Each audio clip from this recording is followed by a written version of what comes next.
Hey, hey, hey! Welcome to the reinstatement of Makers Monday Live. So every Monday, I will be doing a Makers Monday IG Live. And hi, sweet Annies. Hi, Joe. Oh my gosh, so many people are here. Awesome. So every Monday I'll be doing a Makers Monday Live. And basically what that is me talking about a topic, and hopefully you guys are chiming in with questions about that topic. And I don't know, I love to help. So anything I can share that might help you on your creative business journey, I'm here for you. So today we're talking about vendors. So what is a vendor? So a vendor is somebody who provides a service to you. So when you're a creative business, you probably need supplies. So you might need somebody to print your cards. You might need somebody to get your stickers or all those kinds of things. Those people are called vendors. They're the people who get you the goods. So when you're looking for vendors, there's a couple of things. Hi, Renee. There's a couple of things to keep in mind. So when you are buying from vendors, it's really, really important that they know that you are a business, because they often will have a discounted price for you.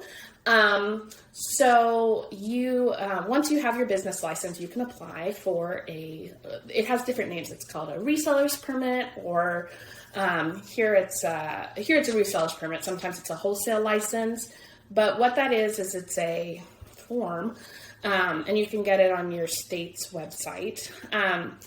And it's a form that says, hey, I'm a business, so you don't have to charge me tax, and I count for the business rate. So instead of paying, I don't know, like $1.50 for an envelope, you're going to be paying like 75. So 75 cents, not $75. That will be intense. And that's just a guesstimate. So that's really important if you're not quite there yet, like if you don't have your business license yet. I would just look for bulk pricing if you're doing a lot of stuff. Sometimes if you buy more, you can get a cheaper price per piece. So it just kind of depends on what you're doing. Of course, you don't want to be stuck with like a ton of extra envelopes if you don't need them. So, okay. So letting your vendors know that you are legit and you shouldn't have to pay tax. That's huge. Then another big question is all about finding your vendors. So finding your vendors can be really tricky, and it can take a lot of trial and error. I know we have tried a couple. We've been working on trying to get this like thank you note log. It's a really cute idea, but it just hasn't come to fruition yet because I am very picky about the spiral, apparently about spirals. So we're looking for the right place to get this done, and I think we're almost there. So anyway, you might have to do a lot of research. You might have to try a lot of places. So not to be cliche, but Google is a really good buddy when you're looking for new vendors. There will be a lot of ads, and it's okay to like look at the ads and compare prices, but I'll try to find a blog post of somebody who's done something similar to what I'm trying to do. Sometimes that blog post will even link to a discount to the vendor that you're trying to connect with. So that can be helpful. I just like to see a picture and be like, yeah, that's what I'm trying to do. Another thing that you can do when researching your vendors is to call them. Sometimes email's great, but I love to chat, so I don't know if you can tell. So I will call them and I'll say, hey, what's your scoop? Tell me about this. I'm trying to do this. And I know for some people that can be really intimidating, but honestly, these folks are a small business, usually like we are, and they're happy to help, like that you are a customer to them. So they want to help you. And so this is really like, don't be intimidated. I remember calling like over a year ago, I was trying to get these tote bags made for, I was making a design for my friend's store, and I called and was like, hey, I'm a new business. I don't know anything. Please help me. What do you think would be the best type of printing for this type of design. And this Tyler at Seattle Print. I don't know. I'll find the name of the company. I'm having a total brain fart right now. Thanks, baby brain. But anyway, so he was great. He was so helpful. He walked me through the process. He did a bunch of mock-ups, and it was great. And now we used him for our Mommy and Me tote bag. So once you're getting to know these vendors, then they kind of know what type of work you're doing. Like our paper vendor, we use Perfect Press here in Washington, in Bellevue, and they know what kind of envelopes we like. They know what kind of paper we like. So it's not like we have to reinvent the wheel every time. So Miranda, she just gets right on it, and it's awesome. So another thing that you can do when you're researching vendors is, you can Google them, you can call them, ask them all about it. You're going to want to get samples. So I pulled out a couple of samples. Some are just as informal as I'm a watercolor stationery shop. So most of mine are paper related. I know we have other types of artists in here. So I know we have a cookie maker. So your samples are probably going to look different and be more delicious than paper. So this is from our paper place, Perfect Press, and it's just on a binder ring. And these are all the colors and the weights. It has the weights of the different paper and a little description so I can feel in my hand, this is what I want. And then some places will have like a more official package. This is from Printswell, and I don't use them a ton, but that's pretty fancy, and they've got all their stuff, all their prices, envelope samples and stuff like that. So don't judge the book by its samples, I guess. And I just have a little box. Oh, so Joe's asking, do most places offer free samples? So it really depends.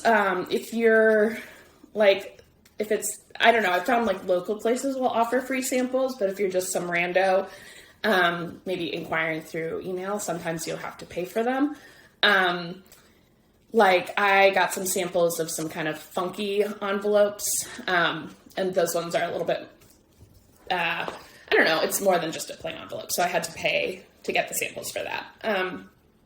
Or if you do sometimes paper when it's when you double it to make it thicker, that's more of an ordeal. So you pay a little fee for that. So it just depends on the place, and you can always ask. A lot of places will have stuff on their website where you can, oh my gosh, sorry, brain fart again, where you can just order them. And they're not super expensive. It's good to have on hand, especially if you like them. Especially once you're working with them, I like to have the samples because then you know what the options are. And then Renee, you asked, have I tried, okay, this is one of those words, I know how to read it, but I don't know how to pronounce it. Gicle, I think. It sounds Frenchy. I have. There is, I think it's called Northwest Art Printing, because Renee, you're local-ish. And it's really, really nice. But it is much, much more expensive than just a basic print. So I would do Gicle for, okay, thanks, Renee. She's saying, I think that's a confirmation that I'm pronouncing it right. So I would do it if I was making a photocopy of a portrait that I did, but for my regular prints, I wouldn't use it because the how much you're paying for it versus how much you can sell it for is not a good ratio. Does that make sense? Okay. So when you're researching and working with people, you've got your samples, you found the place. So another good thing to do is to get a mock-up. So a lot of places will do digital mock-ups, but which is great, and it's good to see that first, but I really, really like to have a actual mock-up in my hands, especially if it's something that I've not done before. So we definitely had a situation where we ordered a ton of stuff, the thank you logs, and it was oh, hey, Cynthia! So we had a ton of thank you logs, and the spirals were not up to my standards, so we can't use, they look like garbage. So we just can't use them. So now we're stuck with all these thank you locks that are just like, I don't know, a door holder. So it's good to get a physical, tangible product of what you're going to do. Sometimes when this would be something that you might want to skip is if you are running low on time. This is why when working with vendors, it's really important to kind of give yourself a lot of lead time because people have different time frames, people have different wait periods. You really want to try to get those tangible proofs if you can. You might want to get the sample packs first and then think about it and then get the proofs. And so it's an ordeal. Like if you are thinking about adding a new thing to your Christmas line, now might be a good time to start to think about it. And I know that sounds just, wow, it's not even, it's May, right? So, but in order to get it, and as the holidays get closer, it's only going to become like longer lines for them. So it's really important to kind of jump the gun on that and get going. If you want to donate extra, okay. Oh, that's good. I will look into that, Joe. Thank you. I might have to, I don't know how I can keep this little, she gave a recommendation to give it to Seattle Recreative, and they sell supplies, have workshops, and offer free supplies to teachers and BIPOC artists. Great. Perfect. Or BIPOC, sorry. And yeah, okay, so we talked about researching. Once you have a vendor that you like, we are going to really focus on loving up on those vendors because these people are huge. They make, like, the biggest difference is your business. If you have a good relationship, you say please and thank you. You are shouting them out in your stories and giving them a lot of love. You're communicating in a clear, efficient, and a prompt way. It's going to go miles because the easier and nicer you are to these people, the more they're going to do to kind of make things work. Like, we have definitely had our print shop kind of finagle some things because we do so much business with them. They've been willing to kind of help with some wiggle room on deadlines and stuff like that. Know their names. It really helps if you address somebody like, hey, Miranda, instead of like, hey, you. So that can really go a long way. And maybe around the holidays, you wanted to send a little gift basket or something. You don't have to, but if you are one of those types of people and gifting is your love language, that would be a really, really nice gesture, especially if you have like a very close relationship with them. Yeah. Another thing that you can do to help is just making sure you're clearly communicating properly, like making sure you're attaching files and, don't like make them wait a week or whatever. Like the conversation is a two-way street. Okay. Some things that I like to do with my vendors is I like to focus on local vendors whenever possible. So the closer the better. There are two advantages, at least, to this is one, you're benefiting your local economy, and two, no shipping costs. Whoop whoop. So Andy, my husband, will go and pick up our supplies so we don't have to pay for that heavy shipping of those heavy paper boxes. So that can be huge. That can really make a huge difference for your margins. And it's like, we're already out there, we're already running our errands, it's not out of your way.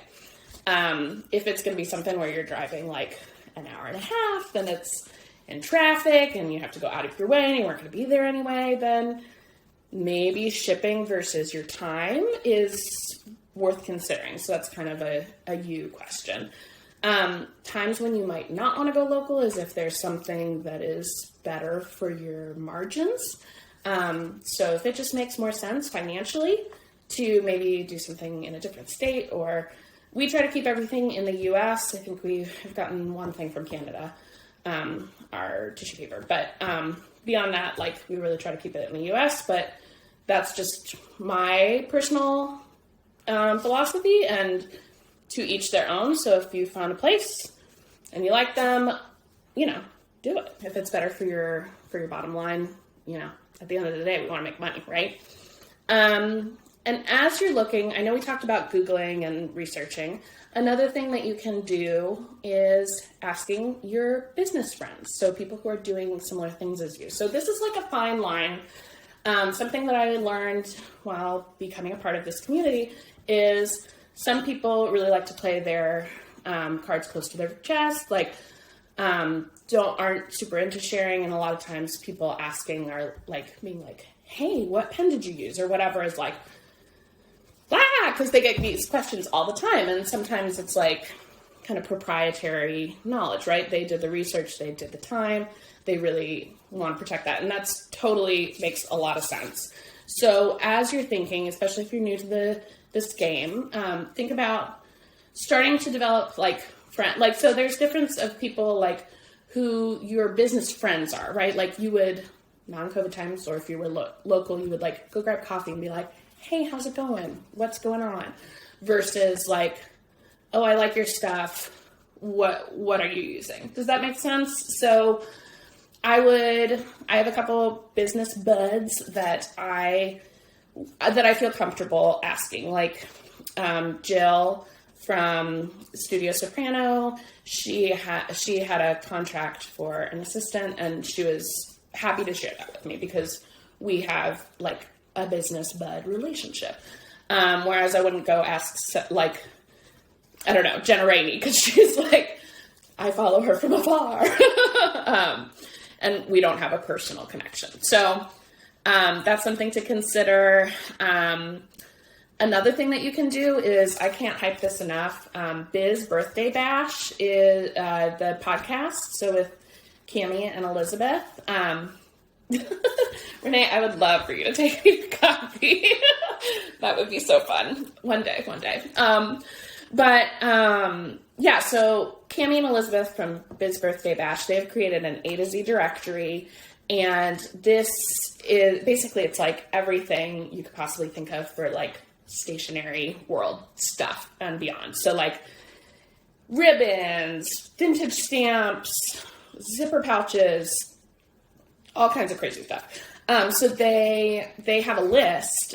You have to pay for it, but it is worth it. They have a Facebook group where you can ask questions if there's something that's not on the list. Like, this has been a huge resource for me. The people in the Facebook group, like, alone make it worth the subscription cost. So you might want to think about joining something like that. And so I feel really comfortable sharing my vendors that I found independently from that list, but the ones that I found on that list to protect their intellectual property, I don't share as freely, just because I don't think that that's respectful of their paid resource. So if you ever have any questions, I'm definitely of the mind where I'm happy to share, but that's kind of where my line is, and it's nothing personal. It's just, I want to make sure that they're getting their money.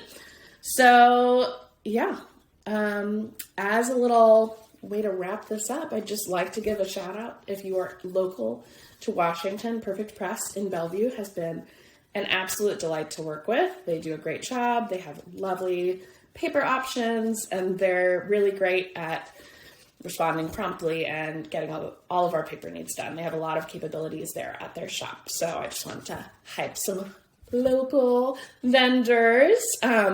If any of you guys have questions, now would be a great time. I mean, I love when you guys have been popping them up, but if you have any to close it out, I will give you a second to type it on in. Okay, so I'll give you a second to type it on in. I'll do a little wrap up, and if anybody gets any, I'll address it afterwards. But yeah, so if you want more of this type of content, hit me up. I have an email list that will go out every Monday morning before, to remind you that that Makers Monday is coming up. And the email is called the Biz Buds newsletter. Had a great idea to call it the Buzz. Thanks, Renee. So the Buzz will be coming out every Monday morning, so you have time to look and see and hop onto this live. I'll also be I have bi-weekly blogs that cover similar kinds of creative business people topics. I've made a lot of free handouts that you'll get right to your email.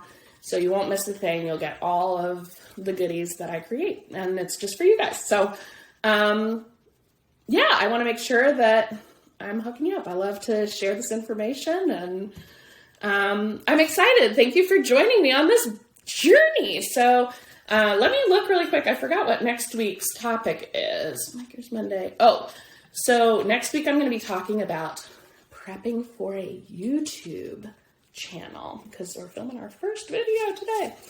Oh, do I know a vendor right away? Here's small biz. Yes. So Joe asked, so do you let a vendor know right away that you are small biz for the wholesale prices? Yeah, as soon as I email them or call, I say, hey, I'm a small business. I sell watercolor stationery goods, and I was interested in hearing about your wholesale prices. So something as simple as that, just like, because they might have a different pitch for you versus somebody who's trying to print their own wedding invitations or something like that. Yeah, so if you have questions about YouTube, I'll be sharing a lot of info to get y'all's questions about that. Don't know much yet, but we'll figure it out. Anyway, thanks. Have a wonderful, happy Monday.